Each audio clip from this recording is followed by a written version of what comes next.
perfect example. You know, I could really relate this. I am an achiever when I was in school.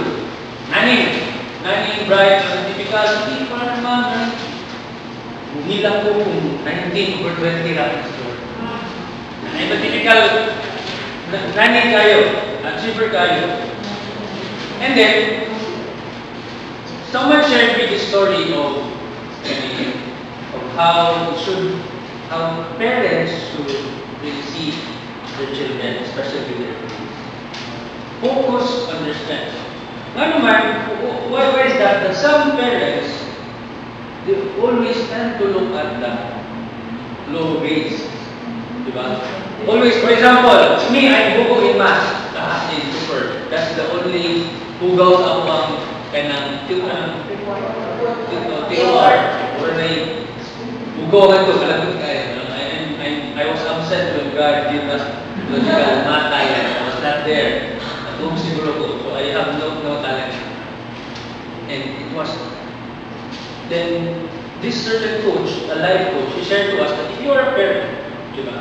And if this is the ability of your child to reach his math, let's say, ang iyang graduates will 80, why do you have to force her or that child to get to increase, diba? Yung mga pugso, nagdili naman niyang kuto. Nga naman, nagdili naman sa akin, nagdili naman dyan. Why not? What about if you focus on, let's say, the strengths? Focus on if your children is good in English, diba? Hindi mo na siya improve, saka mo na, saka pa. Mas taka pa siya na-reach compared sa if you just focus on that grade, ano na po? So kayo, no? So kayo, go ahead. So with that in mind, the first principle says, focus on the strength. You know, so I think sa grado, when we talk with grades, it's okay lang na. At least makapasar if you want them to pasar. But don't just dwell on that. And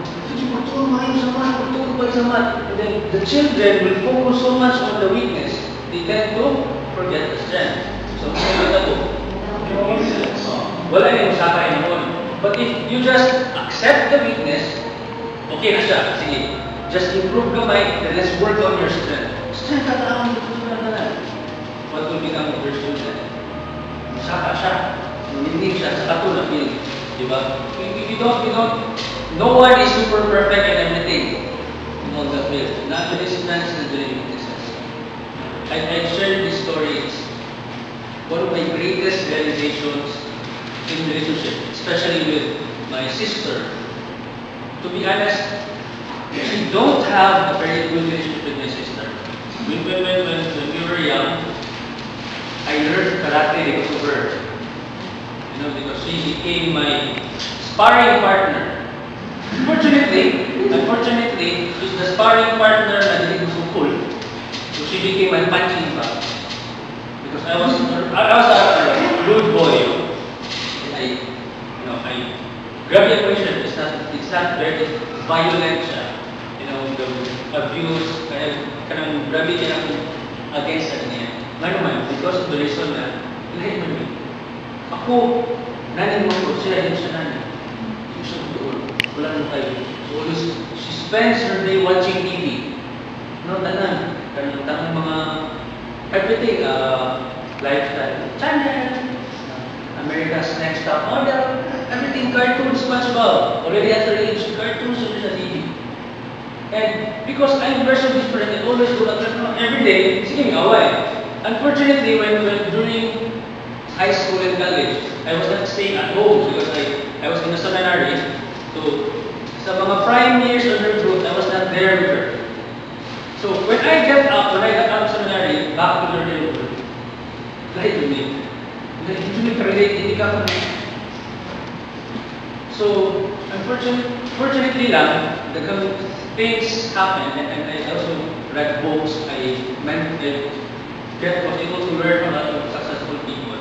And I learned this concept. I learned the focus. And then day by day, nakabantay ko, I realized na, number one, she does not study, right? I realized, wala, doon siya nakabuk ever.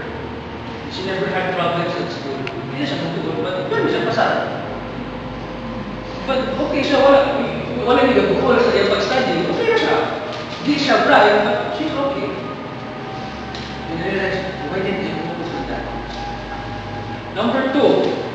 Number two, yes, he should turn on TV. No? You just did a comment, but I said it was a blessing.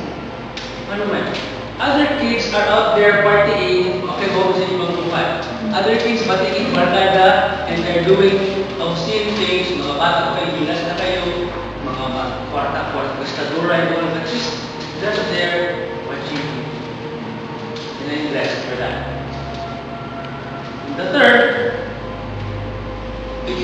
because number one, hindi siya matulog, sa TV. Number three, we're so different. And I always focus on her differences. And then I realized na I knew God na she has this characteristic na she's very concerned to the members of the family.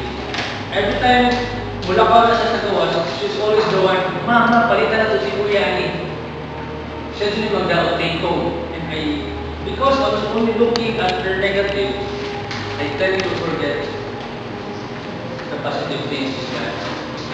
And one about, I could say that we don't have a good relationship, but I could honestly say that we have the best relationship. You know, we exchange on Facebook. I love my Kuya. Sumabay before, but right now, because okay naman me, I can just, okay, din ako.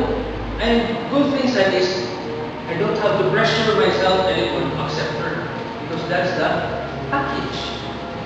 That's part of the package. It's her. So, the best way to be relationship is to focus on strengths. Who ba mas married? Married. Diba? Focus.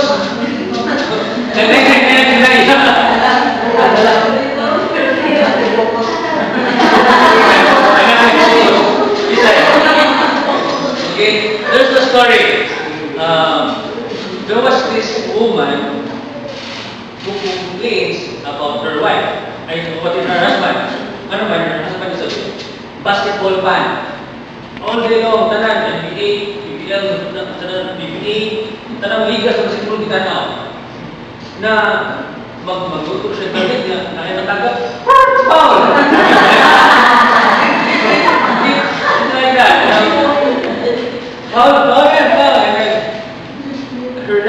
His husband's life is all about basketball. She always complains. And then one day, after pinakita kong dating, one day, her best friend called her. And her best friend was crying over the phone. And her best friend said that for the first time, he caught his husband cheating on her. Her husband was unfaithful. And then while listening, her comforting her best friend, she realized, my husband was only clear, but she's always loyal. Like, my husband is always loyal. My husband never cheated on me. Yes, basketball, but it's a blessing. So after that one, the relationship improved. Okay, so magtanong ng basketball, even though she cannot understand all those rules, but they just watch there. It's popcorn, and then slowly, she realized one good characteristic of her husband was that sige lang tama basketball, her husband never complains. Kasi yung basketball, hindi yung napador unlike other people. So with that, slowly, the wife saw the good characteristics of the husband. Because all those time, focus doon siya on the negative basketball. So friends, I'm really inviting you to relationships always starting from now, focus on the strength.